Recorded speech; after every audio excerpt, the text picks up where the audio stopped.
So welcome to Chimp on Cars. Today we've got a video looking at the test routes, some of the test routes up in Gillingham. We're not going to drive a specific test route. I'm just going to show you some of the bits that I consider with, I don't know, what is it, 13, 14 years experience of taking people for driving tests in Gillingham. Some of the bits that I consider to be the trickier parts of the Gillingham test routes.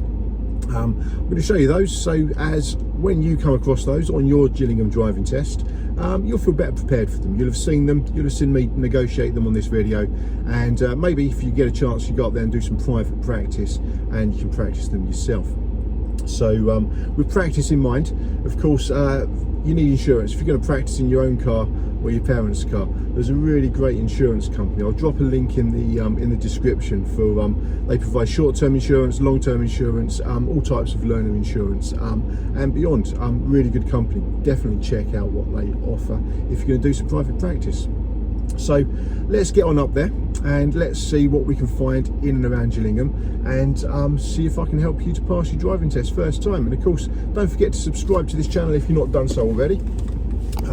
Got loads of helpful hints and tips for passing the driving test and some general driving stuff too. So subscribe and join us, and we'll hopefully help you where we can. And obviously comment with anything you want me to specifically cover, answer, whatever, do a video on. I can do my best to help you.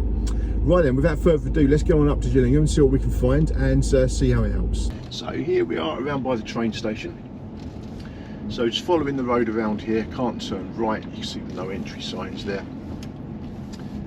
And just going to give way to the pedestrian crossing, of course, the traffic lights are red on that. So it's this next bit coming up where the road takes a bit of a turn, which some people find a little unusual. You can see the sign up on the left there, sitting bull, and it's just following the road, triangular sign there as well. Just the road just follows around to the right, so we don't need to indicate here, do we? We don't need to stop, we don't need to look away, give way or anything. We just follow in the road, just staying on the road. There we go. It's just a corner essentially.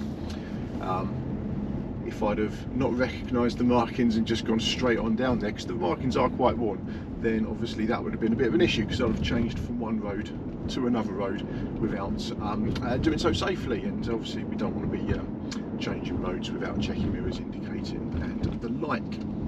It's going to give way to the bus. No, I'm not. He's giving way to me, so it's good. We can head on up to the traffic lights. So we're next going to head over towards the towards the football stadium. Got a little bit of road over there, which is well worth a look. I've had a couple of people fail their test there over the years, and let's go and have a look at there next. Okay, so we're just heading on over towards the football stadium. So it's around the back of Gillingham, gets a little bit tight, so we're going to take the next road on the right on this particular test route. And we can see the signs as we head into this road that it is a one-way road. Got the blue signs up there. Other clues would be all the parked cars are facing the same way. No markings in the middle of the road, and we've got these arrows painted on the tarmac if you can make them out. So there are a few clues that we're in a one-way street here. It's got somebody parking ahead of me, so I've just eased off just to allow them in, and I think they've stopped to allow me past, so I'll continue on through carefully. Okay, so we're going to turn right at the end here, as we would do on our driving test. So because it's a one-way road, of course, we're going to go over to the right-hand side at the give way line. Nobody's going to turn into this road. Now this next bit here just catches some people out, so we've made sure it's safe, pedestrians and the like. We could have gone either way there, couldn't we? So now I'm on a two-way road. I could have gone left or right at that junction, so it's important that I keep to the correct side of the road. Just went a little bit slow there just to make the point that I'm on a two-way road, and there's a van in front of me, in fact, coming towards me, demonstrating the fact that it is a two-way road. Okay, now this next bit, this is the bit where I've had some issues over the years on the driving test, so let's take a good look at this next bit here. So as we're heading on down this road, we're coming up to a couple of signs, and we're going to have to just discuss what we're going to do at these signs. So there's nobody behind me, which is quite handy here today. So can you make out ahead of us a no entry sign? So the sat nav, the instructor, the examiner I should say, nobody's going to say anything here we're just going to be expected to work out that we can't go ahead. The road goes to the right. So you notice there I've checked my indicators and indicators, still nobody behind me, so I'm going particularly slow to make the point. I'm indicating because pedestrians here, they don't look at road signs, do they, pedestrians? So I've checked my mirrors, I've indicated, I've treated it like a junction because it is a junction essentially. The fact that if a car behind me can see the road signs, that's great. I'm not really indicating for the car behind me. I'm indicating because of pedestrians, other road users that may not be looking at the road signs, may not understand the road signs. So that's why I've treated that like a junction. Okay, so I've had people fail their test there because two things. Either they've not treated it properly like a junction, maybe because they spotted it last minute and had to deal with it last minute, or because they're going down there and the examiner thinks they're going to go through the no entry signs, and to be honest, if they've not realised there's no entry signs there, then they probably are, aren't they? Just following the road ahead, unless road markings or signs tell us to go otherwise. It's what the examiner says at the beginning on our test. But it's up to us to notice those road markings and signs, and yeah, it's not everyone fails there obviously, but a few people have over the years, which is why I wanted to show you guys. Okay, let's head on and find some more interesting bits to show you for the driving test in Gillingham.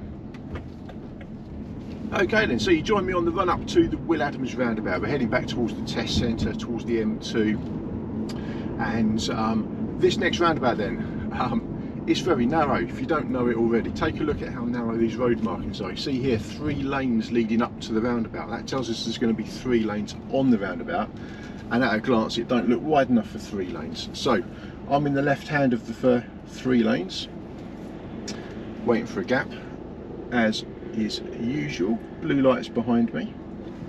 I'm going to make a move onto the roundabout, so I need to keep into the left of those 3 lanes there. Not that difficult if you know what to expect. It can be done, as I've just proved there, even in a big car like this.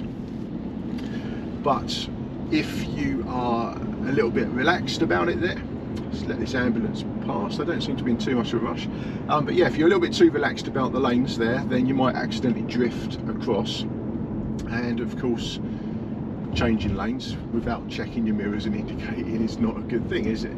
We need to, if we're going to change lanes, do it properly, and drifting from one to the other would not be properly. Okay then, so you see now we've got this the famous Tesco roundabout ahead of us, so we're going to be heading as if we're heading back towards the driving test centre. So let's take a look at the road markings and the route for that. So it's towards the superstore essentially, and that's what the examiner might guide us with. So I've just stayed in the left lane. The left lane here splits into 2, and I'm going to allow myself into the middle lane there. You notice I did check my mirrors. There's no guarantee that the car next to me is going to be doing it properly just because I am. Okay then, so I'm in the middle of the 3 lanes there. There is a far bus lane on the left, I'm not talking about that. So the 3 lanes that we could have chosen, we've chosen the middle of those 3. Okay, so green light, safe for me to pull off. So I'm heading towards the superstore, remember, which is back to the test centre. So started in the middle lane, I'm staying in the middle lane. Now we notice that this lane here could go down towards Rainham, it could also go down towards the superstore, so I'm just going to indicate to the right there, and store lane there. Lights have just caught me.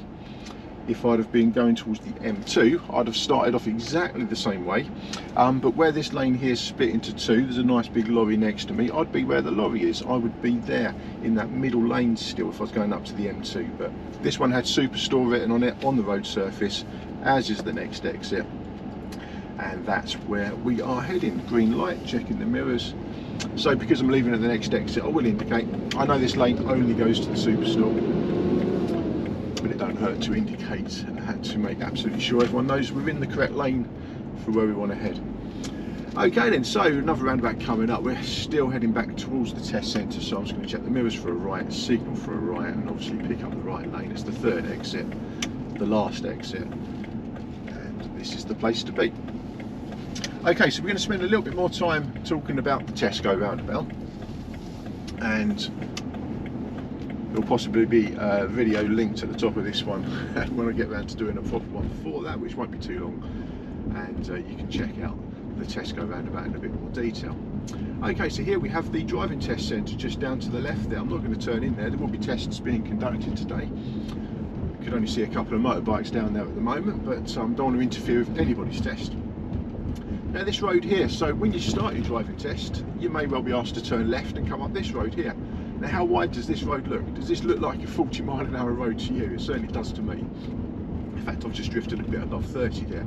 It is just so straight, so easy, so wide. A bit bumpy, but it is a 30 zone that we're in, so we need to keep ourselves to 30. You know, beginning of the driving test, the adrenaline might be pumping a bit. Just keep that in mind, that it is just a 30 limit along here. Let's not fail our driving test on the first road that we drive on after turning out of the test centre. Okay then, so heading away from the test centre then, is what I'm going to do here is I'm going to use 3 roundabouts, and they're all quite close to each other. So I'm going right at this first one.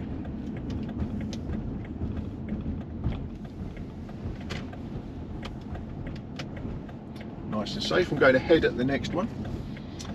So I'm going right at the final roundabout, so I could be using either lane. Let me get in the left hand of the 2 lanes, because I'm going ahead of this one. This is where we'd normally expect to be, wouldn't we? Ahead, second exit at the roundabout. Let's find ourselves a suitable gap. We can poke our foot down and do that one. Okay, so second exit, I'm going to indicate to leave, of course. Second exit's coming up. Now I want to be turning right at this next roundabout, don't I? Oh no, I'm in the wrong lane. So I can actually justify changing lanes here as long as I've got my indicator on and I've checked my mirrors. I can get across there. So do you notice how easy that would have been if I'd have gone ahead at the larger of those roundabouts, the second roundabout? If I'd have gone ahead using the right hand lane, and that would have made it a lot easier. I'd have dropped nicely into the right hand lane to turn right at the roundabout that I've just negotiated, and it would have been easier to get here. Obviously the way I did it there was fine, acceptable, and I didn't cause any problems. I've still passed my driving test.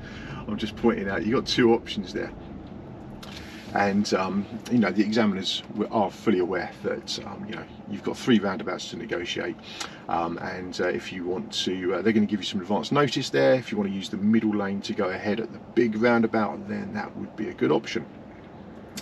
Okay, but either way, as long as you keep it safe, as I've just done there, we're fine. We're going to pass our driving test. So it looks like I've got some traffic lights here. I'll pause the video and we'll drop back in a moment.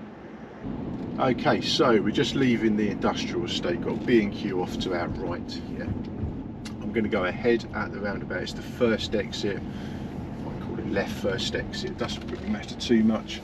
I could be indicating, but I know the indicator's going to knock itself off as soon as I start to straighten up on the roundabout. So now I can indicate because I'm leaving at that exit. Right then, so on our test then, test route number 4, I think it is, or 5, can't remember now. I'm going to go left at this roundabout. Easy enough, that's not the issue. The issue comes just after this roundabout, so look at what we might have to do if we're taking on this driving test route. So first of all, we're looking for a gap in the traffic, obvious enough. There's one there, good. Okay, so this test route now requires us to turn right into the next side road. So I now need to change lanes. So a quick shoulder glance there as well. Definitely the mirror check, definitely early indicator. All those things are what allow us to turn right safely. Okay, so here obviously I've got nicely across into the right hand lane, got myself well prepared for it, got myself over here nice and early, all good stuff. What about if I didn't manage to get all the way over here? Well, I'd be stuck in one of those 2 lanes still, wouldn't I? And only one option there, and that's to continue going ahead if that's the case on your driving test. So you can go the wrong way on your test, as long as you do it safely. It's a safety test after all, it's not a test of our ability to follow instructions, but let's try and get across here. There's certainly enough room to, and making good use of our mirrors and the early indicator will help other people to help us get across here too. So I've got a little green arrow popped up, just missed my opportunity to go there. Okay, so I'm going to have to stop. You know, it's there, the car in front, they had room to get through, but I certainly didn't. So I'm just going to have to wait here. You can see the traffic lights ahead of me, in fact. 2 sets of traffic lights. The stack on the left for the people going left and ahead, and there's a stack of lights on the right there which will have a little right arrow for me, so that's the one I'm going to have to wait for. Lots of different types of traffic lights up here in Gillingham, and I'm going to show you another set of lights shortly, which cause a little bit of confusion, not too difficult, and I'll talk you through those of course, so that you're well prepared for them come test day. So here we go, the stack of lights on the left there, so you can clearly see by the arrows that's for the people going ahead and turning left. That's not me. I'm sitting here with my indicator on. You can see the traffic flowing through in front. So when the little arrow comes up allowing me to turn right, well, all that traffic that's flowing there in front of me, coming heading towards me, they will obviously be stopped, won't they? That'll be the point of my little right arrow popping up to allow me to go through. So, one would guess my opportunity will be coming up soon. I'll quickly check the two mirrors either side of me, because there could have been a cyclist joining me into this right hand turn. And there we go, we're in. Okay, I'm sure that will make sense. Let's move on up to the next potentially tricky part of the Gillingham driving test. Right then, so here we are in some of the residential bits. I'm just going to take this road on the left here, Oxford Road, if you want to look it up on a map. Crossroad there, I was turning left into it.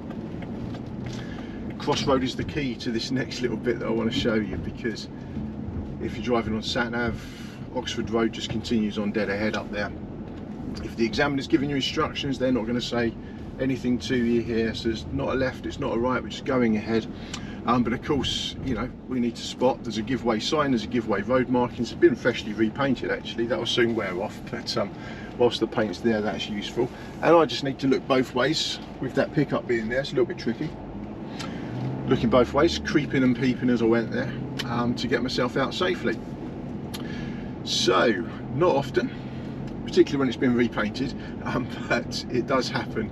And I've been sitting in the back of a test before when one of my students, coming up to a crossroad, it wasn't actually that one, but there are quite a few crossroads in Gillingham and Herne Bay and various other places where you might take your driving test. And yeah, everything stays silent because you are just following the road. I'm still in Oxford Road here. But you need to obey giveaway lines, of course. So let me show you another junction just around the corner here. So I'm going left at this one, easy enough. Parked cars, as there often are in this part of Gillingham, is full of parked cars. Okay, so we're going to turn right at the end of this road. Look at how I'm going to position my car. You might also be asked to turn right into it, like that Renault has just done there. So mirrors and signal. Look at how wide this road is here. So see that silver car there? They've actually just chopped in a little bit too soon there, haven't they? So if they was on their driving test, that wouldn't be such a good thing. So I've had to position my car perfectly for turning right. They're letting me go as far as I can tell. I'm still checking to make sure it's safe. And there we go.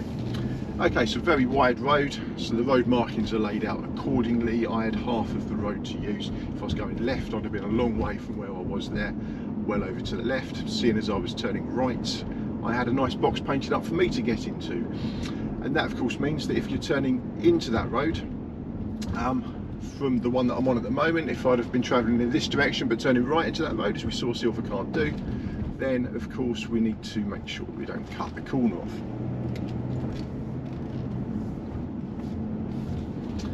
And with it being such a wide road, it would be easy to cut the corner off, as we saw somebody do back there.